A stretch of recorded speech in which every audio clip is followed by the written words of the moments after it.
Hi, I'm Wade, one of the health professionals from Pure Health Direct. In this session we're going to be talking about krill oil. Krill oil has been clinically proven to treat PMS, cholesterol and arthritic conditions.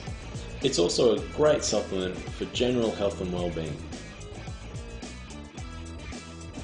Within the body there's two main kinds of cholesterol we talk about. LDL, which is considered the bad cholesterol, and HDL, which is considered the good cholesterol.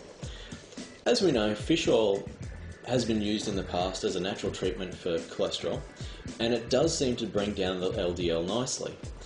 What krill oil seems to do is not only bring down the LDL, but it also raises the HDL. Within the body, HDL is used to mop up the LDL, so bringing that up slightly is a great benefit within krill oil.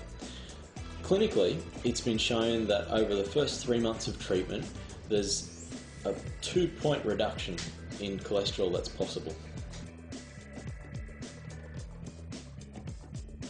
When we look at PMS and arthritis, the overall picture is inflammation. This is something, again, we know fish oil can treat fairly well. Krill oil, on the other hand, seems to treat it just as well, but in a much lower dose. Because it's made up of all those little phospholipids, they seem to move through the cell membrane much easier, because the cell membrane is actually made of phospholipids. So how much krill oil do we need to take? Well, it depends on the condition we're treating. When we look at arthritis, an initial dose of 2 300mg capsules per day has been clinically shown to bring down the arthritis and the inflammation, easing the pain. This is what we'd take for the first 5 to 7 days, and then drop it down to a single 300mg dose per day to keep the pain at bay. When we look at cholesterol, again, there's an initial high dose.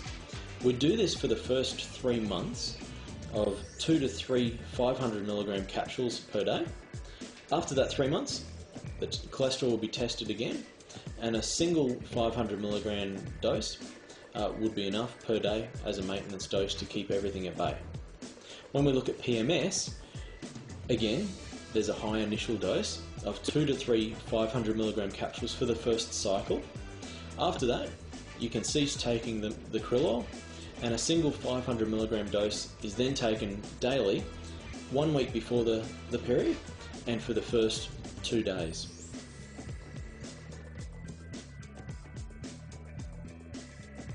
One thing we can't forget when we're talking about anything we put in our mouth or in our bodies is safety.